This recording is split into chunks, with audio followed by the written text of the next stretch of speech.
এটা কিন্তু গত কুরবানির ঈদ থেকে আসলে এটা নিয়ে বেশ আলোচনা হচ্ছিল। কারণ গাবতলী কুরবানির হাট ওই ইজারা নিয়েই মূলত শুরু হয়েছিল যে সেখানে কোনো একজন ব্যক্তিকে, কোনো এক দলের কোনো ব্যক্তিকে, আহ রাজনৈতিক দলের কোনো ব্যক্তিকে সুবিধা দিয়ে সেখানে 12 কোটি কি 15 কোটি টাকা দিয়ে ইজারা দেওয়া হচ্ছে। সেখান থেকেই মূলত এজাজ সাহেবের ব্যাপারে কথাটা শুরু হয়েছিল। এবং তখনই রাজনৈতিক দল এবং বিভিন্ন প্ল্যাটফর্ম থেকে তার ব্যাপারে তদন্ত করার কথা আসছিল, এবং সেটা সঠিকও হয়েছিল। প্রমাণও পাওয়া গেছিল, যদিও তার ইনভলভমেন্টের প্রমাণটা জাল বলতেছিল। কিন্তু ওই জায়গাতে যখন দুদক গেছিল, গাবতলী ইজারার যেখানে দেওয়া হয়, সেখানে যাওয়ার পরে কিন্তু সেখানে ঘাবলা পাইছে, এবং পরবর্তীতে এটাকে পুরো বাতিল করা হয়েছে, চেঞ্জ করা হয়েছে। তখন থেকে এই যে সে ব্যাপারে দুদক চিন্তা করতেছিল। এখন এসে হয়তো আরো বিশেষ কোনো কিছু হয়তো তার ব্যাপারে চিন্তা করতেছে, এই জন্য অভিযোগ তারা তদন্ত করতেছে। আমরা অভিযোগ আমরা তার বিরুদ্ধে অভিযোগ আছে এটাই বলবো। অভিযোগ প্রমাণ হওয়ার পরে তাকে আমরা দোষী বলতে পারি। তো যদি অভিযোগ প্রমাণিত হয় তাহলে তো তার শাস্তি অভিযোগ আমরা প্রমাণটা করবে আমাদের কে? থেকে। মানে বাংলাদেশে কি অভিযোগ দেখেন প্রমাণ? বলতেছি, এটাই বলতেছি, আমি এই জায়গাতে বলতেছি। দেখেন, আহ, আপনার প্ল্যাটফর্ম বা আমাদের বক্তব্য বা মেজর সাহেব সবার কথাতেই একটা জিনিস আসে, সেটা হচ্ছে যে এটা হইছে, এটা সমস্যা। সমাধানের জায়গাটাকে আমরা নক করতে চাই না। যেমন সমাধানের জায়গাটা তো দুদক, ঠিক না? দুদক কেন করতেছে না? দুদকের চেয়ারম্যান কে কেন এই জায়গায় প্রশ্নবিদ্ধ করা হচ্ছে না? এই জায়গায় এটা কেন আসতেছে না? আমি একদম ফ্র্যাঙ্ক, আমি মানে একদম বাস্তব জায়গা থেকে বলতেছি। সেটা হচ্ছে যে যখন আমার ব্যাপারে যখন কথা আসছে, তখন আমি নিজে দুদককে চিঠি দিছি যে আপনারা স্বাধীন প্রতিষ্ঠান হিসেবে এটা প্রমাণ করেন এখন। কারণ আমি ওই যে একটা কথা বলছিলেন আশরাফ ভাই, যে রাজনীতিবিদদের ইয়ে করতে হয়, কি বলে, বিরুদ্ধে কোনো কথা আসলে তাকে নিজেই সাফ করতে হয়, নিজেই প্রমাণ করতে হয় যে এটা। আচ্ছা বলেন, রাজনীতিবিদদের নিজে প্রমাণ করতে এতটুকু ভাই বলছেন, কিন্তু এর রাস্তা কিন্তু বলে দেননি। রাজনীতিবিদ কিভাবে প্রমাণ করবে? সে তার বক্তব্যে প্রমাণ করতে পারে, অথবা তার সম্পদের হিসাব মানুষকে দিয়ে প্রমাণ দুদক করতে পারে, আসলে মানে অথবা কার নিয়ন্ত্রণে একটা চলছে? একটু শেষ কার করি, নিয়ন্ত্রণে চলছে একটু বলে একটু প্রমাণ শেষ হয় করি, না, প্রমাণ করে না। একটু শেষ করি দেখেন। তো একজন রাজনীতিবিদ, সে সম্পদের হিসাবও মনে করেন দিয়ে দিল, বক্তব্যও বলতেছে, সব মানুষের সামনে যে বললো, কিন্তু মানুষ তো বিশ্বাস করতেছে না। মানুষ কখন বিশ্বাস করতেছে?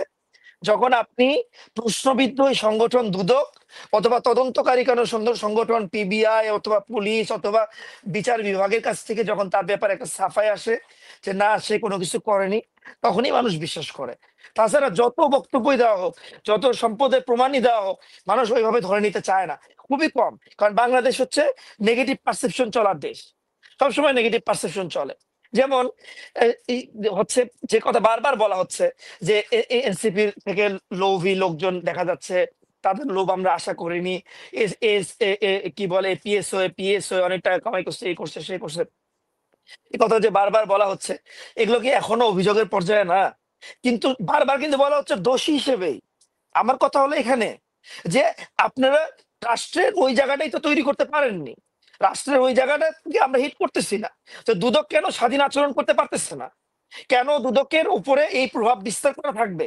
যেমন গতকালকেও দুদকের চেয়ারম্যান মহোদয় আব্দুল মোমেন সাহেবের কথা বলছেন যে আমাদের উপর যারা প্রভাব খাটাতে চাবে, আমাদেরকে যারা চাপ দিতে চাবে, তাদের নাম আমরা প্রকাশ করে দিব। এটা ওনার মনের কথা নাকি হচ্ছে মুখের কথা, এটা আমি জানি না, এটা আল্লাহ ভালো জানে। কিন্তু আমরা হুম। বাস্তব কথা কি? বাস্তব কথা কি? বাস্তব কথা হচ্ছে ওনার এটাই আসল কথা হওয়া উচিত, যে আমাদের উপর কেউ চাপ প্রয়োগ করবে না। তাহলে ওনারা 7 মাস কেন নিচ্ছেন? এই কথাগুলো আলোচনা আসা উচিত। যে 7 মাস কেন নিচ্ছেন তাদের অভিযোগের তদন্ত করতে? 7 মাস তো লাগার কথা না। ওনারা ওনাদেরকে আগে মন্ত্রণালয়ে না হয় শেখ হাসিনা থাকতে বুঝতাম যে শেখ হাসিনা নিয়ন্ত্রণ করে বা আওয়ামী লীগ হ্যাঁ, নিয়ন্ত্রণ করে। এখন কারা নিয়ন্ত্রণ করতেছে? দুদক। দুদক কেন দিচ্ছে না? আমি তো এটাই জিজ্ঞাসা করতেছি। আমিও তো একজন রাজনৈতিক দলের লোক। আমি তো আমার আমার দল তো সরকারে না। আপনার তদন্ত তো আমার দল ঠিক তো হচ্ছে আমার না। আমার আপনি বলছেন আমার দল। হ্যাঁ, আমিও একই কথাই বলতেছি। 7 মাস কেন? আমি নিজেও তো প্রশ্নের উত্তর দিতে পারি না মানুষকে, যে দুদক কি করতেছে 7 মাস কেন, আমি এটা জিজ্ঞাসা করতেছি। তো তাদের এত লেন্দি প্রশ্ন, আমাকে কি উত্তর দিতে জানেন? আমাকে বলতেছে যে একটা তদন্তে মিনিমাম 1-150 লোকের সাক্ষ্য নিতে হয়, আমাদের মাত্র 3টা জিজ্ঞাসাবাদের রুম। তো 3টা জিজ্ঞাসাবাদের রুমে আমরা কতজন লোকের সাক্ষ্য নিব? আমাদের কাছে 20,000 মামলা। আচ্ছা, এটা কোনো উত্তর? আপনি বলেন। একজন ডাইরেক্টর এই উত্তর দিচ্ছে একটা প্রতিষ্ঠানে।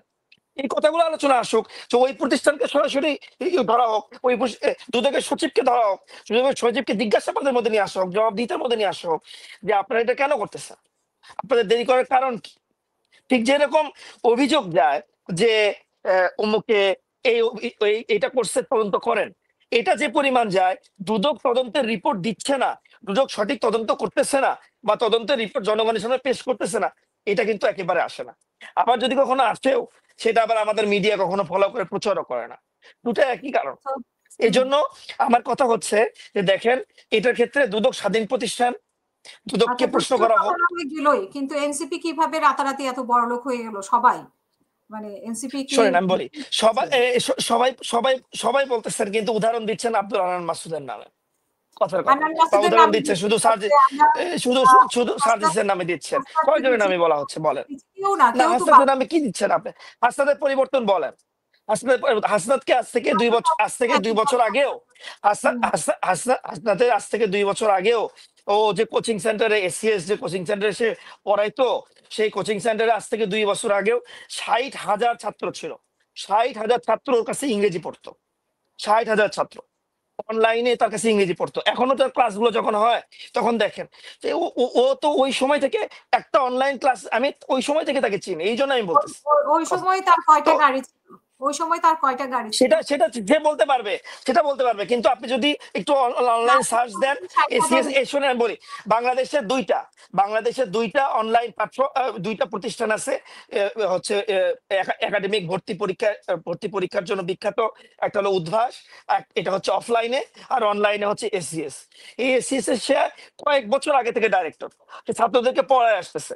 তো যদি আপনি এখন এখন তার অবস্থান দেখেন, তার বাড়িতে যান, অথবা হচ্ছে দুদককে বলেন যে হাসান আব্দুল্লাহ হচ্ছে পায়ের মধ্যে 10 লাখ টাকা জুতা দেখতেছি, আপনাদের গেঞ্জির দাম 15 লক্ষ টাকা, প্রশ্ন করেন দুদককে, পাঠান, তারা তদন্ত করুক। কিন্তু এরকম কি কোনো কিছু দেখছেন? নাই। এখন হান্নান মাসুদের কথা, আসলে হান্নান মাসুদকে যদি প্রশ্ন করা হয়, তাহলে এই প্রশ্নটা, আমার কথা হচ্ছে যে মেজর সাহেবের, আমি অন্যান্য জিনিসগুলো নোট করছি, তার সাথে আমি একটা জিনিস হিসাব করছি, মাফ করবেন, সেটা হচ্ছে আমি উনি 40 বারের উপরে এনসিপি নাম নিছেন, বিএনপির নাম নিছে মাত্র 4 বার।